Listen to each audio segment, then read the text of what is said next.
Welcome to HFY Galactic Audiobooks, where humanity's greatest tales of resilience are told. My name is Max, and I'll be your guide through the story that unfolds today. Before we dive into this incredible journey, take a moment to subscribe. It's completely free, and it ensures you don't miss out on more thrilling stories like the one we're about to share.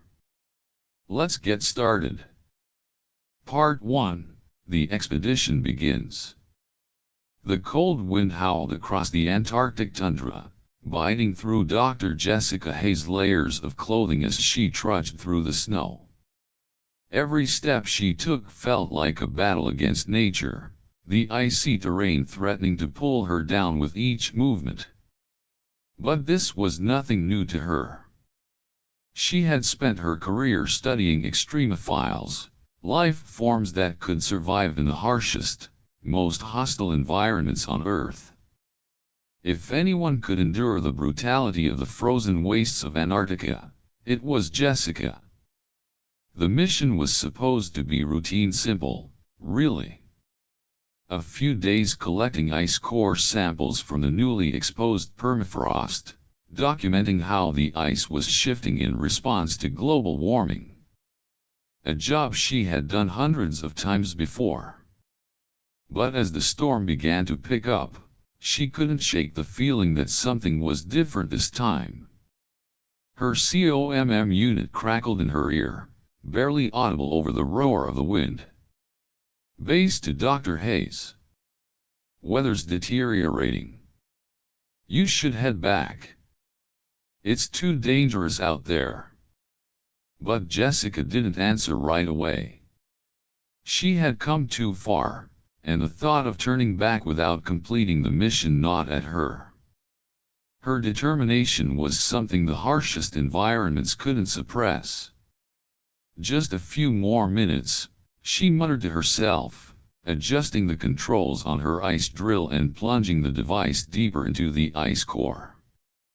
With every turn of the drill, the whirring sound was swallowed by the howling wind.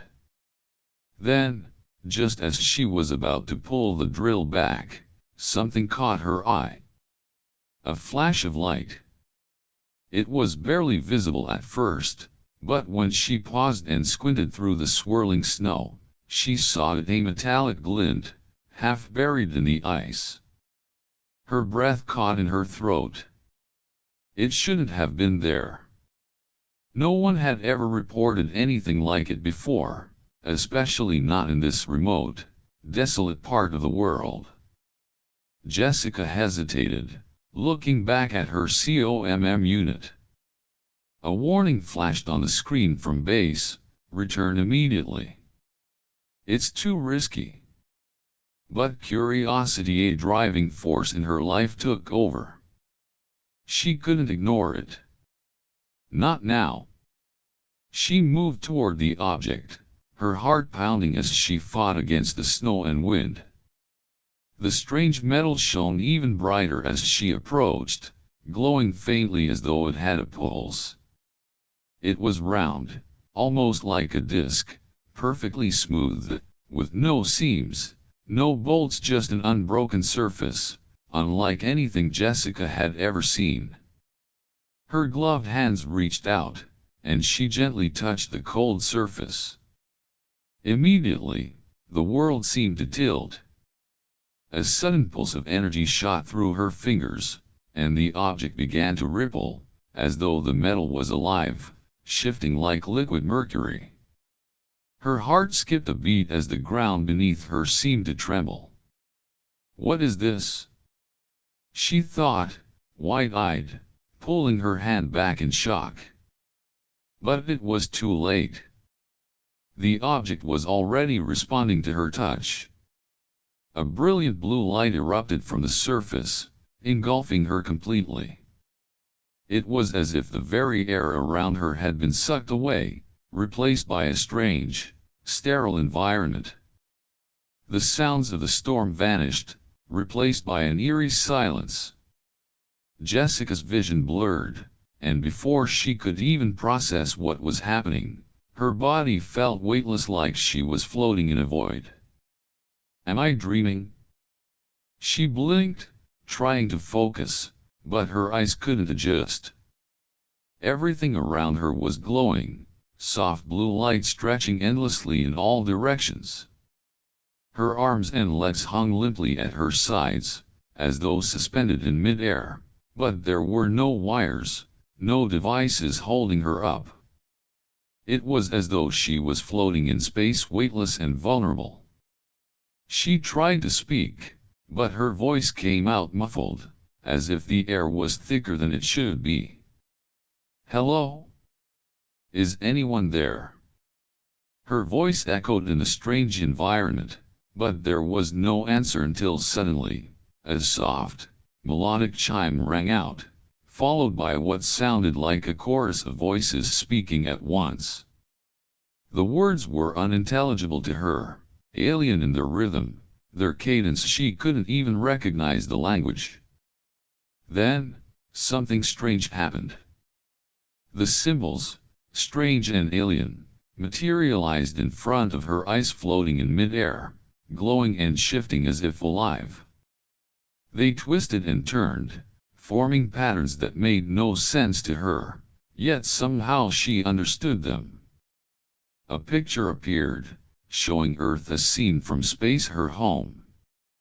Then, her own face, followed by a complex sequence of glowing symbols that she recognized as human DNA. Is this me?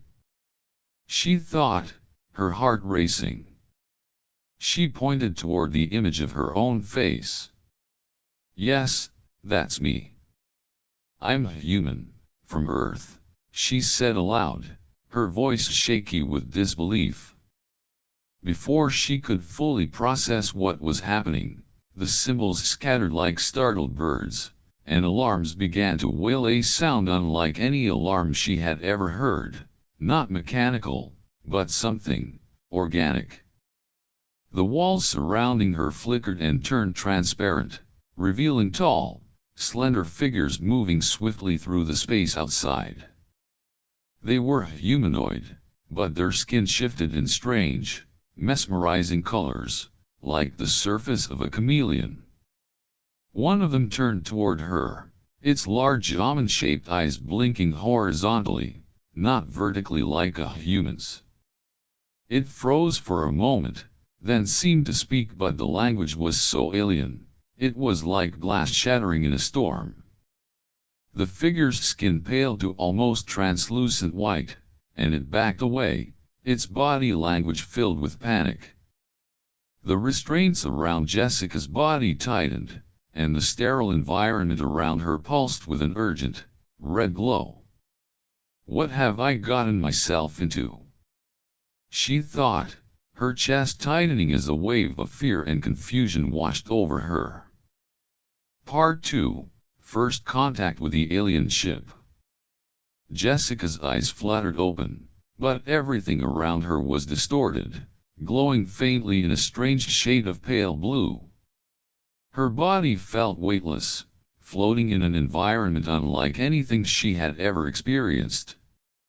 The sensation of being suspended in midair was unnerving. There was no floor beneath her feet, no ceiling above her head, just an endless, shimmering expanse of light. The air itself felt thick, almost viscous, as though it pressed against her lungs with every breath she took. Her heart pounded in her chest, her mind racing to make sense of the surreal situation. Where am I? She thought. This isn't Earth. Panic clawed at her, but before she could fully process her situation, strange symbols began to materialize in the air around her. They shimmered like liquid metal, glowing softly as they danced before her eyes. The symbols shifted and transformed, rearranging themselves into complex patterns that were both beautiful and unsettling.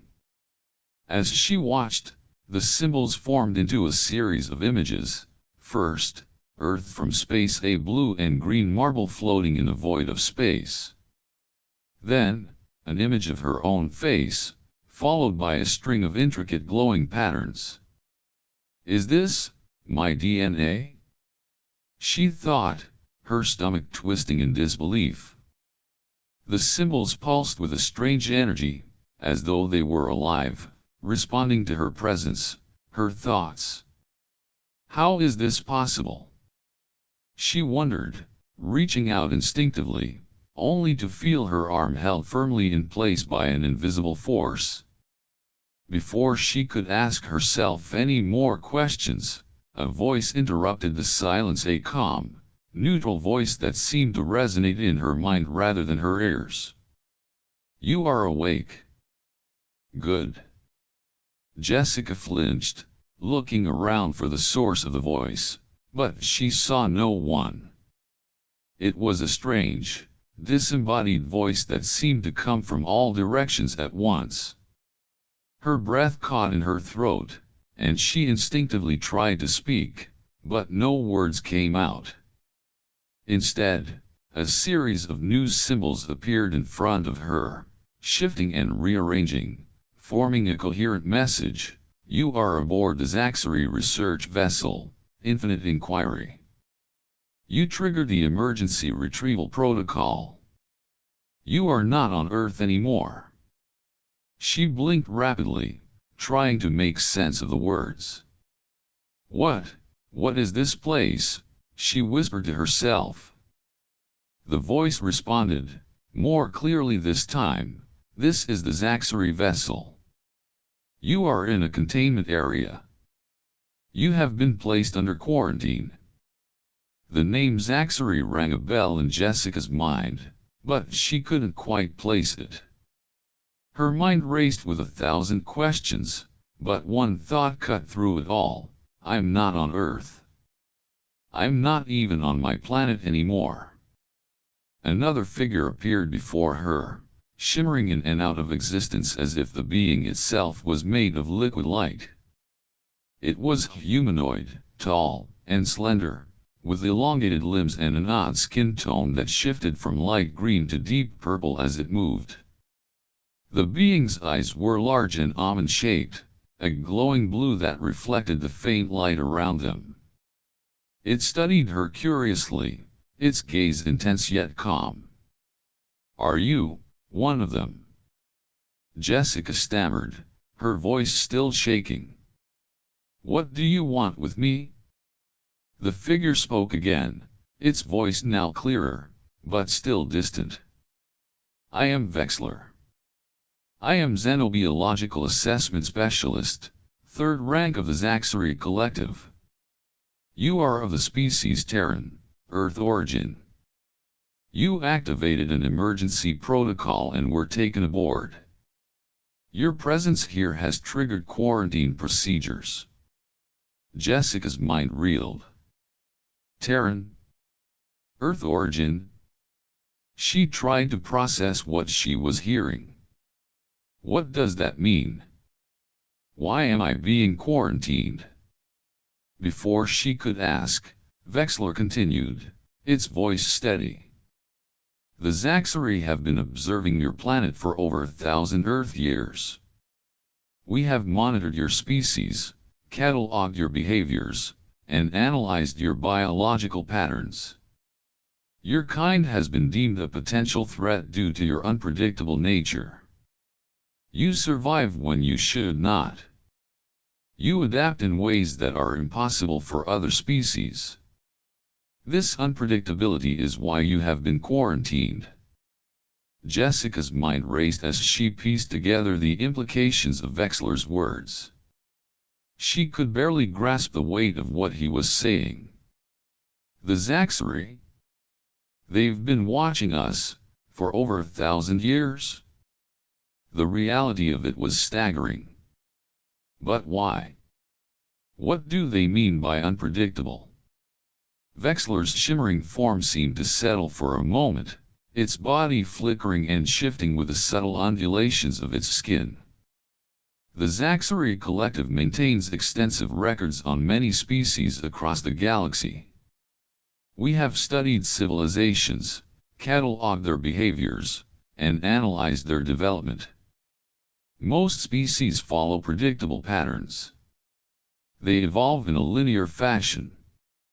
They adapt to their environments according to strict biological and environmental parameters. Jessica was still struggling to understand. "And what does this have to do with me?" she asked, her voice barely a whisper.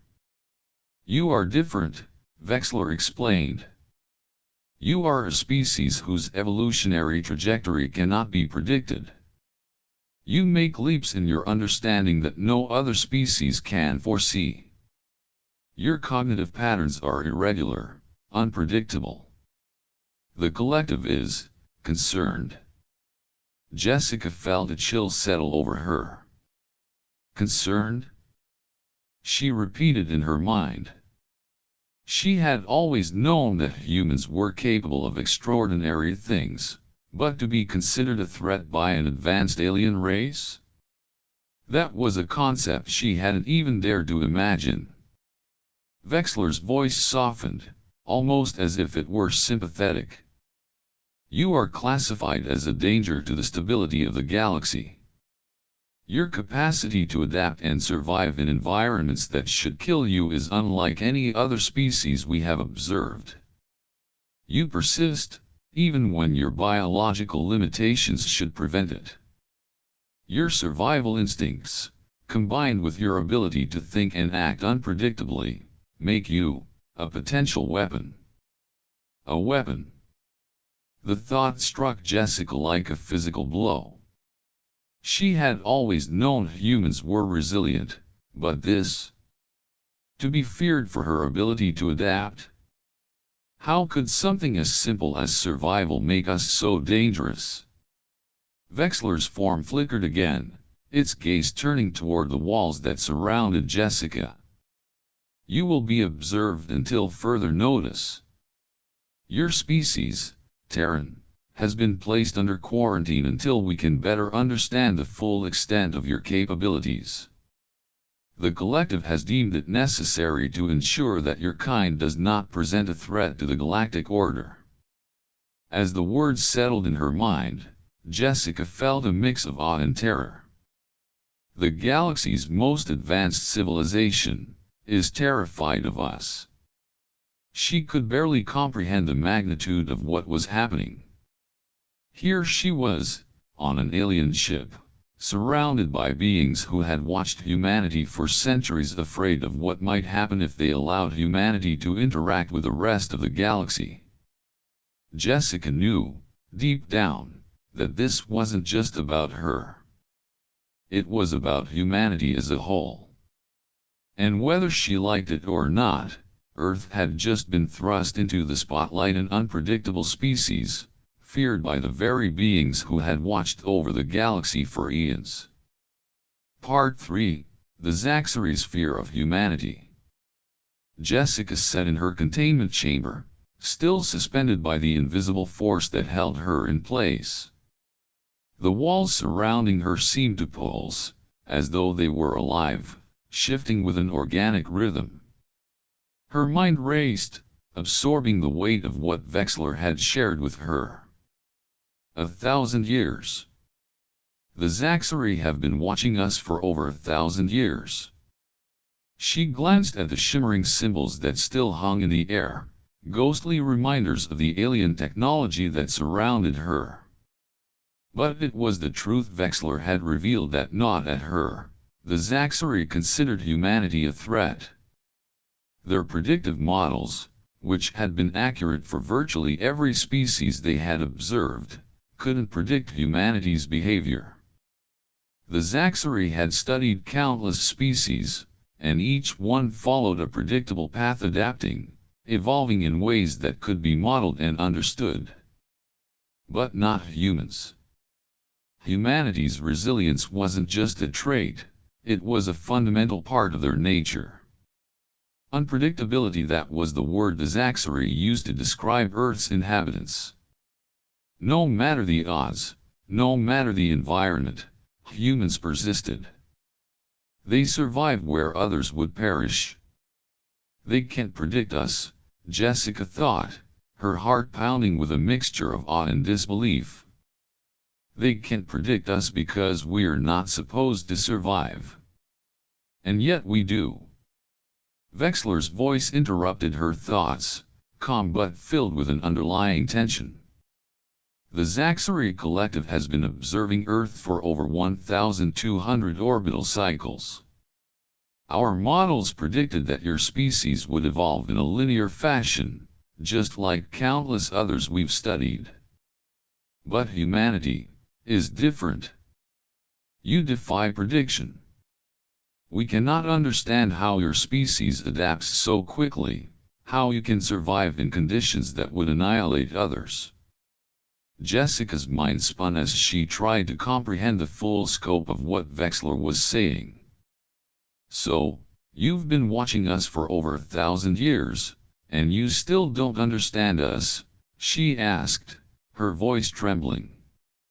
Why? Why are we so dangerous to you? Vexler seemed to hesitate for a moment, the air around the alien flickering with uncertainty. You're unpredictable, it said, as though the words alone explained everything. Your survival patterns are chaotic. We cannot anticipate your actions. You push the boundaries of biology and reason. Your species survives by breaking every rule that governs life in the galaxy. And that is terrifying. Jessica absorbed the weight of Vexler's words. She had always known humans were adaptable, resilient, capable of overcoming insurmountable odds. But to hear it from an advanced alien species, one that had monitored the galaxy for centuries, was a sobering realization. Humans weren't just resilient, they were uncontrollable in the most terrifying way possible. But there was more. The Zaxari were not the only ones taking an interest in humanity.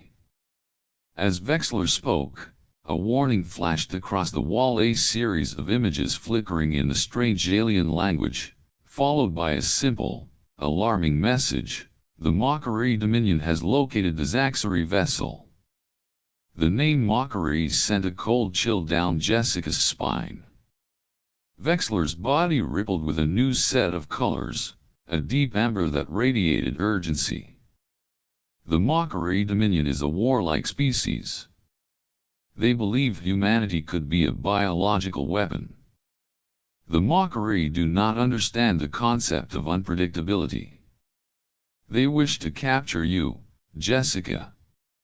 They want to study your genetic makeup and weaponize the human survival instinct. Jessica's eyes widened in horror. Weaponize humanity?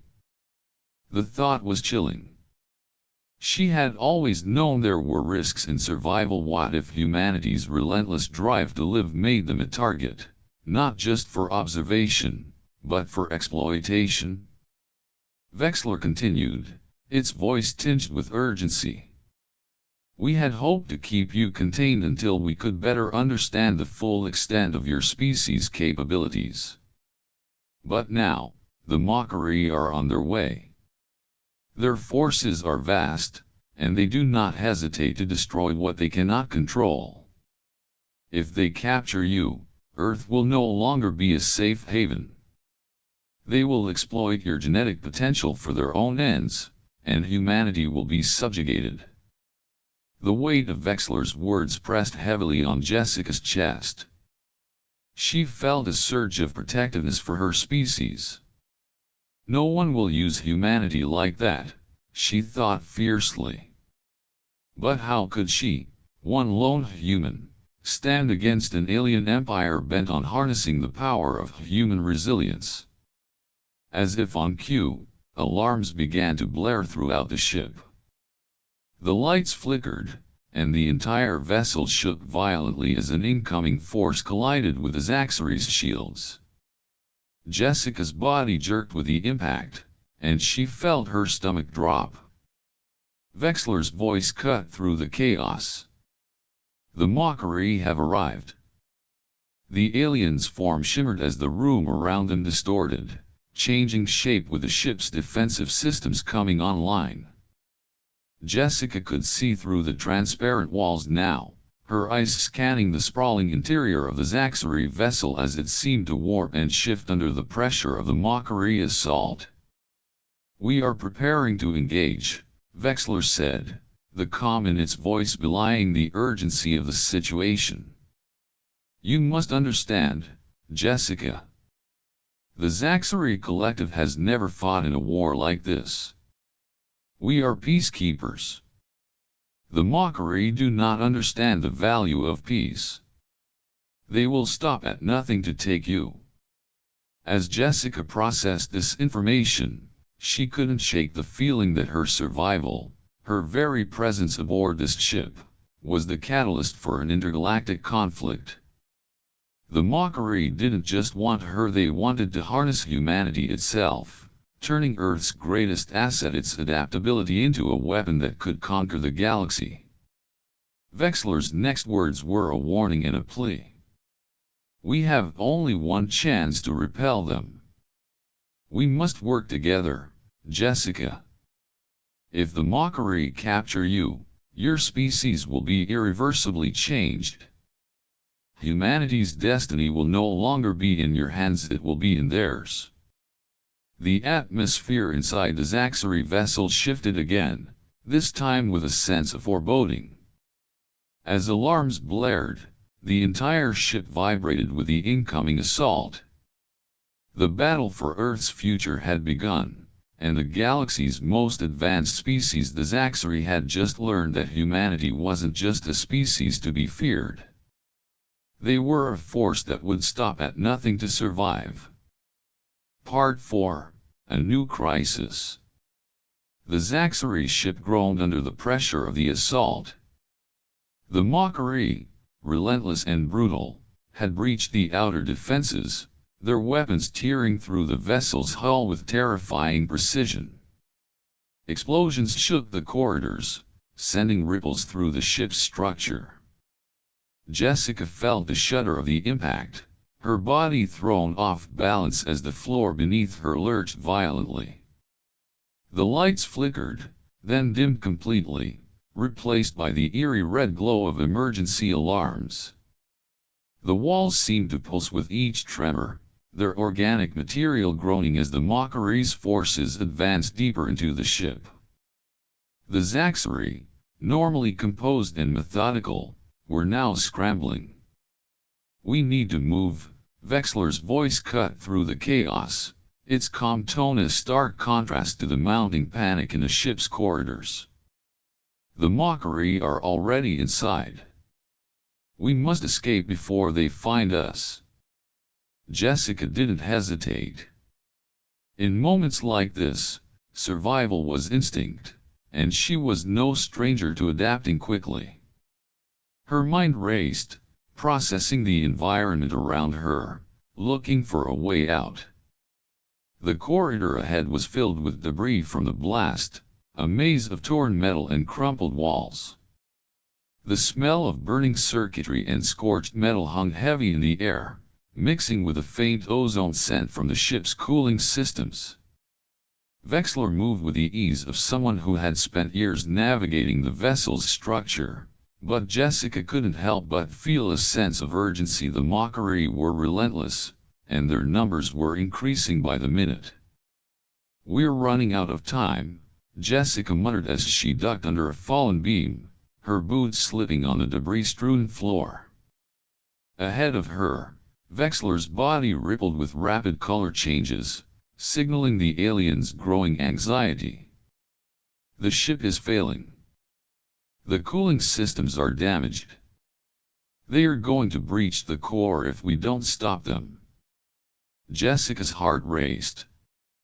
She couldn't just follow blindly, she needed to act. As they raced through the corridors, she spotted a console on the wall, partially damaged by the explosion but still functional enough for her to access. With a quick glance at Vexler, she sprinted toward it. "Stay close," she ordered. "I'll try to override the systems." Vexler hesitated for a moment, then nodded, clearly unsure of what she was about to do. He had seen humans struggle to comprehend alien technology before, often with disastrous results. But Jessica wasn't like the others. Humans were adaptable. She had seen the way their minds worked, how they could instinctively grasp concepts in moments of extreme pressure. She keyed into the interface, her fingers flying across the alien controls. The symbols and languages on the screen were foreign, yet she could feel them like an instinctive connection was being made. Adaptation, she thought. I can figure this out. I just need to think like the ship. Her mind surged with quicksilver thoughts, each one rapidly forming into a plan. The cooling system was crucial to maintaining the ship's integrity, but with the damage from the breach, it was failing. If she could redirect the cooling systems to specific sections, she could slow down the Makari advance, freeze them in their tracks. Jessica's fingers moved with confidence, overriding the alien protocols as she pushed the ship's systems to their limits. The walls around her hummed with a strange energy, and she could feel the ship responding to her touch. This is it, she thought. It's adapting to me too. The system flickered once, then the entire corridor chilled. A low hum reverberated through the walls. Then, in an instant, the temperature plummeted. The air around Jessica grew frigid, and she felt the icy tendrils wrap around her as the ship's cooling systems redirected, freezing the corridor in an instant. We need to go, now! Jessica shouted, barely audible over the howling wind that now whipped through the corridor. As they sprinted down the newly frozen path, they passed the first of the Makari soldiers' warriors encased in heavy, heat-resistant armor, designed for the intense environments of their home world. But the cold was something they weren't prepared for. The Makari soldiers staggered as the temperature dropped sharply. Their armor, once a testament to their race's adaptability, now worked against them. The cold seeped into their joints, freezing their movements, locking them in place. One by one, the soldiers collapsed, their once formidable bodies rendered useless by the sudden, unnatural chill. Vexler looked at Jessica in stunned disbelief. You did this? It was almost a question, though the amazement in its voice was unmistakable. Yeah, Jessica said, breathless but determined. Just a little trick I picked up from human ingenuity. The Makari are adapted for heat, not cold. It's a weakness we can exploit. Vexler's form shimmered in response, the colors on its skin flashing in what could have been awe. No non-Zaxari species has ever interfaced with our technology before. You have bypassed systems that we've never been able to adapt to. Your species is extraordinary. Jessica didn't feel extraordinary. She felt cold and tired, her body still recovering from the shock of being thrust into a galactic conflict. But she understood. The Zaxari, so advanced, so highly developed, had never considered that a species like humanity, so young, so unpredictable, could have the capacity to interact with their technology. They had underestimated human adaptability, and now it was saving their lives. The Makari won't stop, Vexler warned, its voice firm but tinged with respect. They've been after humanity for too long. But you've proven that Earth's greatest asset is its adaptability. You can survive where others would perish. Jessica glanced over at Vexler, her eyes steely with determination. We'll do more than survive, she said. We'll fight back. As the cold spread through the ship, the Makari soldiers, once a deadly force, were now little more than statues, frozen in place by the very environment they had once thrived in. The Zaxari, for the first time, realized the full extent of humanity's potential.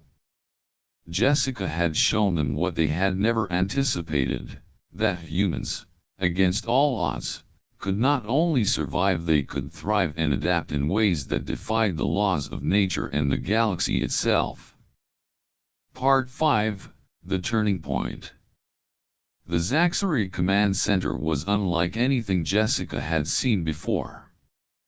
The room pulsed with a strange, organic energy, the walls alive with shifting patterns of light that seemed to respond to every movement.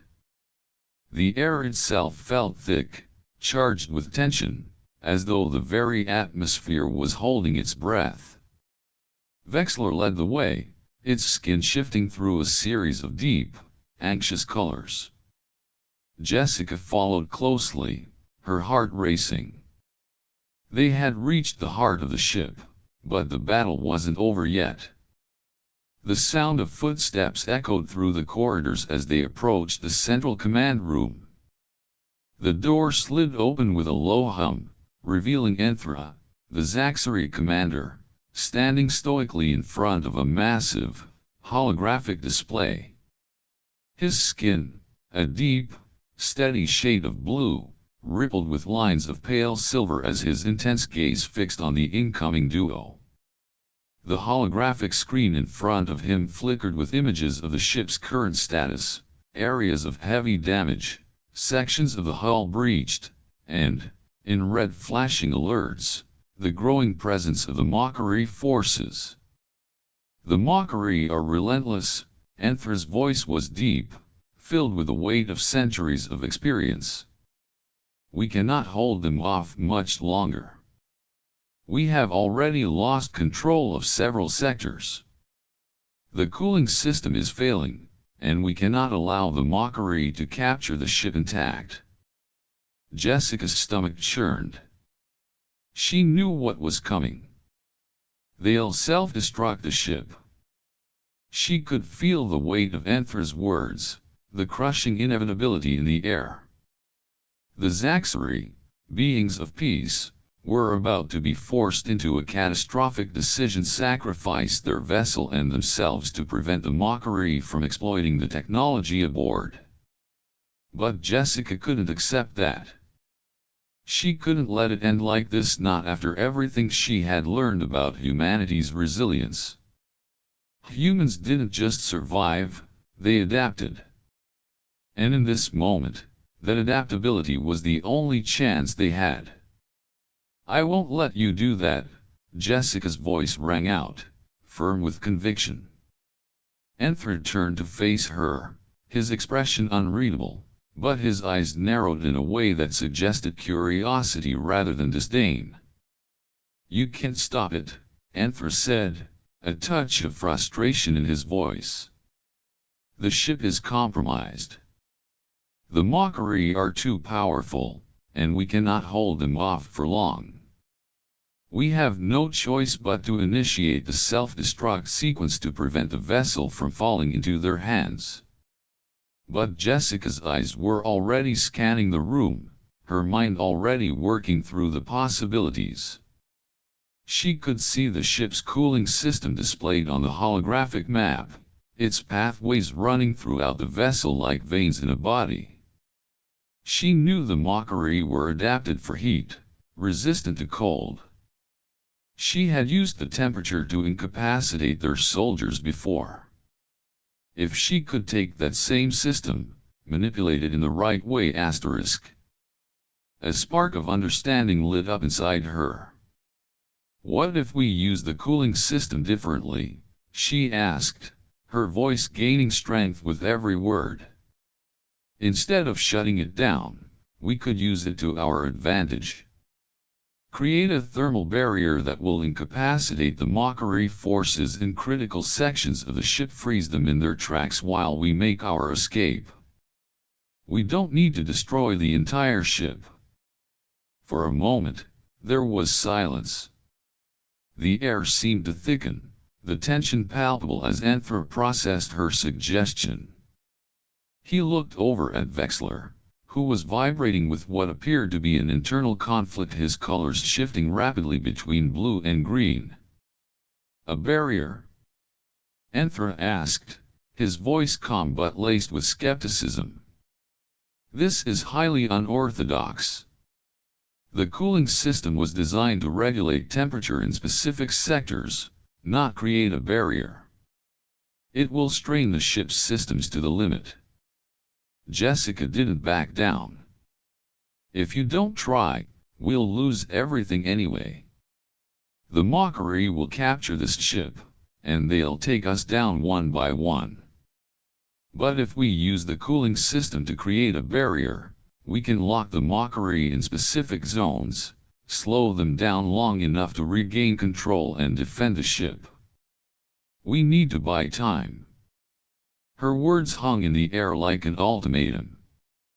The Zaxari commander stared at her, and for a moment, Jessica saw something flicker in his eyes, an understanding, perhaps even a hint of respect.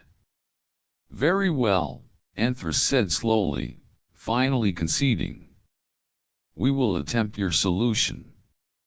But know this, human, you will be responsible if it fails." Jessica nodded, her heart pounding in her chest. She didn't need anyone to tell her what failure would mean. But she had no choice. Humanity's survival had always depended on thinking differently, on seeing things in ways others couldn't. This was just another test of that. "Let's make it work," she said. Part 6, The Battle for Survival. The Zaxari ship was a battleground. Explosions echoed through its corridors as the Makari forces pushed deeper into the vessel. Their weapons hummed with deadly energy, cutting through the once stable walls of the ship.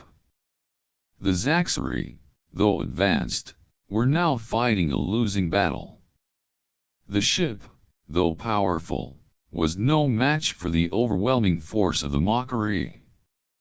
Jessica's heart raced as she navigated through the now chaotic environment. The once sleek and controlled corridors were now fractured and burning, the ship's artificial gravity fluctuating erratically.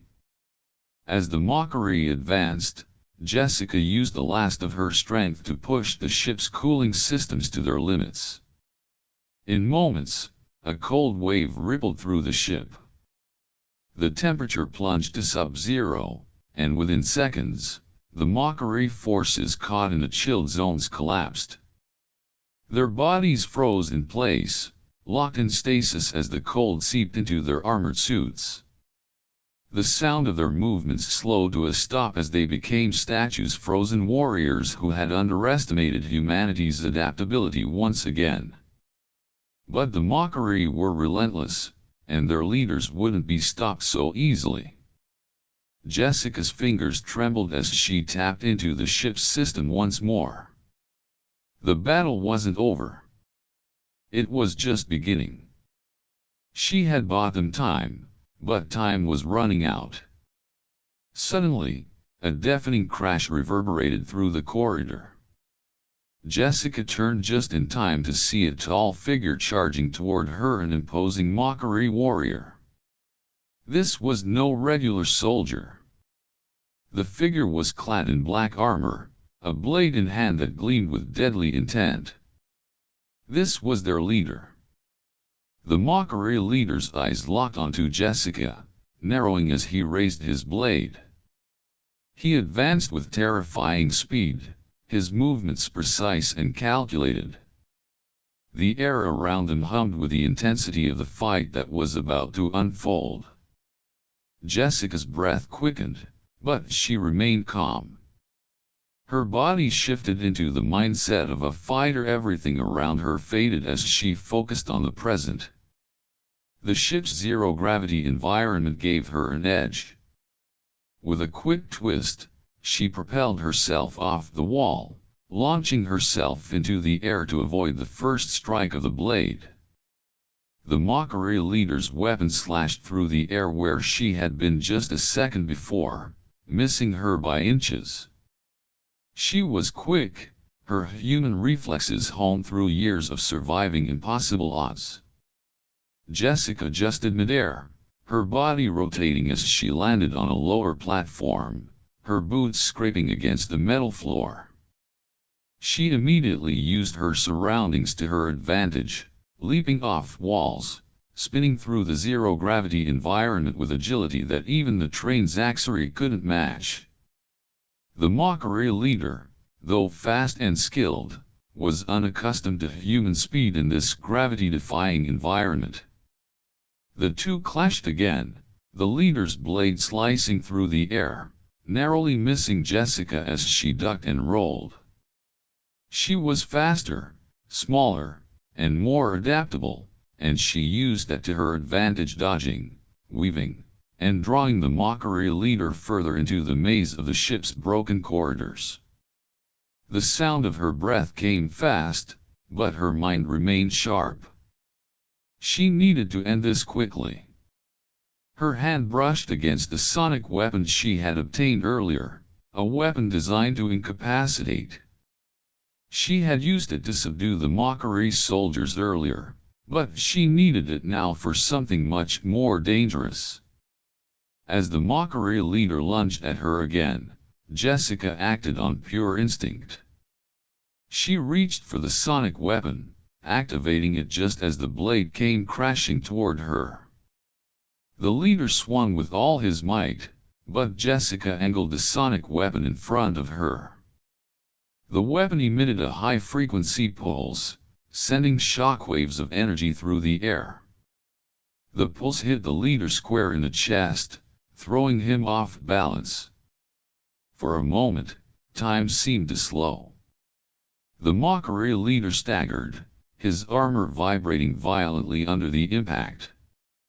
Jessica saw the opportunity and acted fast. She launched herself forward, her hands grasping at his weapon and twisting it from his grip. In the next breath, she slammed her elbow into the leader's chest, sending him crashing against the bulkhead. The leader struggled, his movements sluggish and impaired from the sonic blast. Jessica didn't hesitate.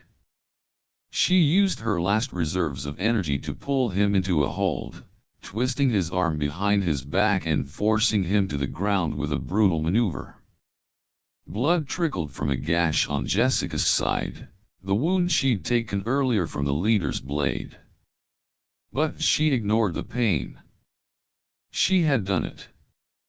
She had taken down the leader. The Makari forces, seeing their commander fall, began to falter. The once mighty army, held together by their leader's power, now lacked direction and purpose. One by one, they began to retreat, their will to fight broken. Jessica stood over the Makari leader, her breath heavy, her body battered but unbroken. "Go," she gasped to Vexler, who had been observing from a distance.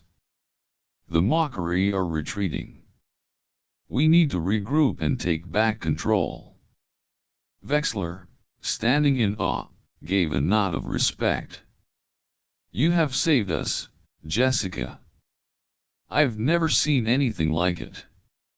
Your kind is unlike anything we have encountered. You are not just survivors, you are warriors."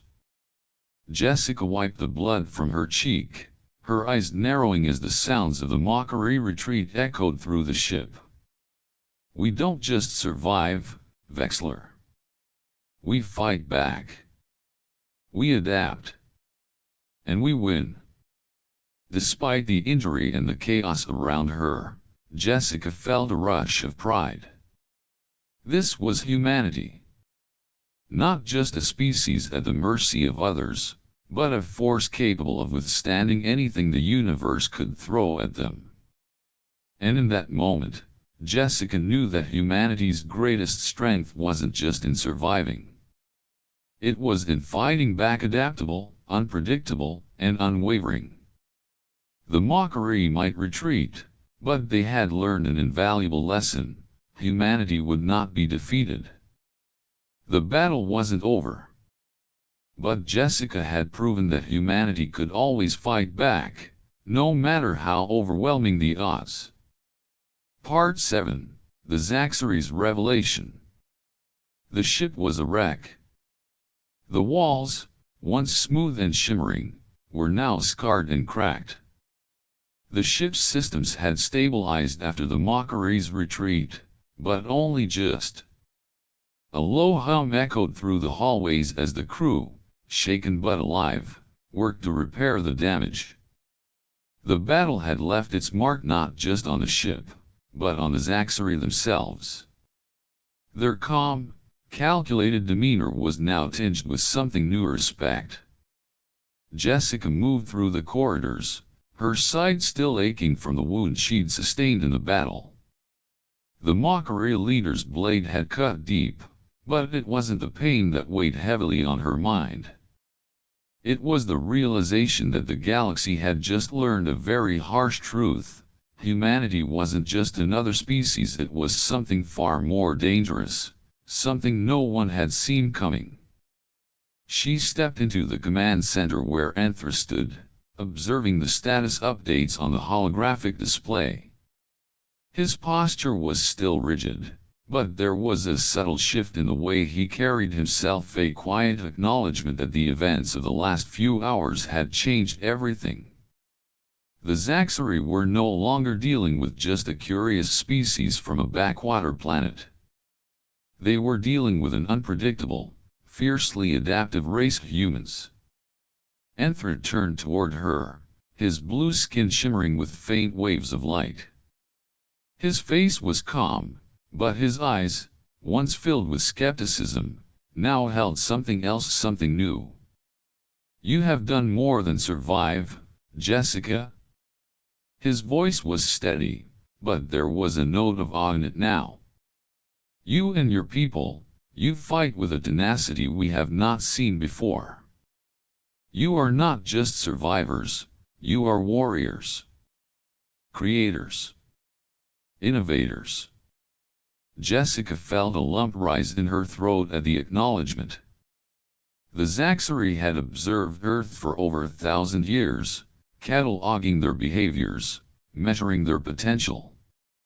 To them, humanity had been a mystery, a species with no place in the galaxy, a species too chaotic, too unpredictable to fit into their neatly constructed view of the universe. But in the wake of the battle, everything had changed. The Zaxari could no longer ignore what they had witnessed. Humans were more than just a problem to be contained. They were a force to be reckoned with. "It is not just your survival that sets you apart," Anthra continued. "It is your capacity to overcome, to adapt to every challenge thrown at you. The Makari could not have predicted you. No species has ever demonstrated the ability to defy the odds as you have." Jessica glanced down at the scar on her side, a reminder of the fight. She had never expected this, never imagined that her actions would shake the very foundations of how the Zaxari viewed humanity. But now, as she listened to Anthra's words, she understood. This is what it means to be human.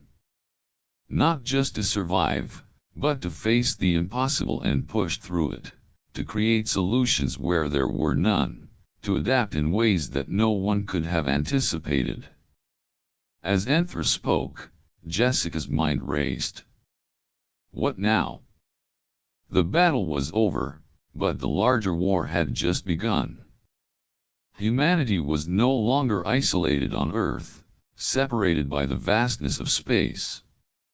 They were part of something much bigger, and that something was far more dangerous.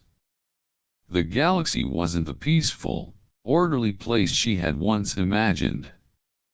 It was a battleground, a place where survival didn't just depend on strength, but on being able to outthink, outlast, and outfight everyone else. The Zaxari, who had once seen humanity as a potential threat, were now starting to understand why Earth had been quarantined. It wasn't because humans were weak. It was because they were too strong, too unpredictable. The rest of the galaxy had been watching, waiting for humanity to mature enough to handle the vastness of space. What they hadn't realized was that humanity had been growing all along, evolving in its own way, ready to face whatever came next. Enthra's voice broke through her thoughts. "You understand now, don't you?" he asked, his gaze intense. "Your species has not only survived the trials of your world, but you have thrived. And now you will thrive here, among the stars. The galaxy is vast, and dangerous. But you have proven, time and time again, that no matter how impossible the odds, you will fight. And you will win." Jessica felt the weight of his words settle in her chest. She had always known humanity was capable of great things, but now, as she stood in the heart of the Zaxari ship, surrounded by beings far more advanced than anything she could have imagined, she understood just how far humanity could go. The Zaxari had underestimated them. And now, they were learning the hard way that humans weren't just a species to be observed, they were a force to be reckoned with. A force that would stop at nothing to protect their world, to fight for their place in the universe. As the ship limped toward its safe haven, Jessica looked out at the vast expanse of space beyond the command center. The stars twinkled coldly in the distance, but for the first time, she didn't feel alone. Humanity wasn't just a speck on the edge of the galaxy. They had a place in this universe now. And they were ready to claim it. Part 8, Humanity's New Role. The shuttle's engines hummed as Jessica and the remaining Zaxari crew members made their final descent toward Earth. The familiar blue and green orb below was a stark contrast to the cold, sterile interior of the Zaxari ship, where she had spent days in the company of beings who had once viewed humanity with skepticism and fear. Now, as Earth came into view, Jessica couldn't shake the feeling that everything had changed. Humanity was no longer just a curious species on the fringe of the galaxy. They had earned their place among the stars. The memories of her time on the Zaxari ship flooded her mind: the brutal battle, the sudden collapse of the Makari forces, and the surprising respect she had gained from the Zaxari themselves. They had seen humanity as unpredictable, chaotic, and unworthy of attention. But in the end, it was this very trait that saved them. Humans could survive against all odds, adapt to any situation, and think on their feet when others were paralyzed by fear. Humanity didn't just fight to survive, they fought to win. As Jessica stepped off the shuttle onto Earth's surface, she took a deep breath. The familiar scent of fresh air felt comforting, but she couldn't ignore the weight of what she had just brought back with her. The Zaxari had shared their advanced medical technologies, breakthroughs that would change human life forever. Cures for diseases that had plagued humanity for centuries were now at her disposal. Technologies that could propel humanity into the stars, allowing them to navigate space at faster speeds and with greater safety. The Zaxari had even provided a deeper understanding of the universe, its inhabitants, its dangers, and its wonders. But there was one thing that Jessica knew the Zaxari had given her that was more important than any technology or cure: the knowledge of how humanity had been perceived. The universe had watched Earth for millennia, fearing what they might become. Humanity had always been a wild card, unpredictable in ways that made others nervous. The Zaxari, the most advanced species in the galaxy, had feared what humans could do with their innate resilience. But now, they understood. Humanity wasn't just a threat. Humanity was a force. In the days following her return, Jessica shared everything she had learned. She explained to the governments, scientists, and medical leaders what she had witnessed: the scope of the universe, the real danger posed by the Makari Dominion, and the potential for humanity to take its place on the galactic stage. But more importantly, she spoke about what had saved them all. It wasn't technology or sheer might, it was humanity's ability to adapt, to think differently, and to fight back when pushed to the edge. As she spoke, the world listened. The Zaxari had once confined humanity to a quarantine, certain that Earth's unpredictability was too dangerous for the greater galactic order. Now, that very unpredictability was being embraced. Humanity had shown that it could navigate the impossible, survive where others would fall, and make the impossible happen. The Zaxari had once seen humanity as a threat, but now they saw the truth: humans weren't just survivors. They were innovators. They were warriors. "We've learned something important from you, Jessica," Anthra had told her, his voice calm but filled with newfound respect. "Your species has shown us that true strength lies not in the predictable or the controlled, but in the ability to adapt and rise above. You have earned a place among us. We would be honored to have you as allies." The Zaxari, once wary, now stood ready to offer humanity a hand in shaping the future. Humanity's unpredictability, once feared, was now regarded as an asset, a power that could turn the tides of galactic events. The galaxy was vast, dangerous, and filled with wonders beyond imagination, but the Zaxari knew now that humanity's greatest strength wasn't just in their ability to survive, it was in their relentless drive to overcome, to adapt, and to fight back. The future was uncertain, but one thing was clear: humanity had just begun to step onto the galactic stage, not as timid observers, but as a species capable of shaping their destiny. The Zaxari, once fearful of humanity's unpredictability, now recognized that it was this very trait that made them the most powerful force in the galaxy. As the world prepared to embrace its new role, humanity was no longer a quiet species lost in the shadows of the universe. They were standing tall, ready to claim their place among the stars. The universe had just learned the truth. Humanity wasn't just a species to be feared. Humanity was a species that would change the galaxy.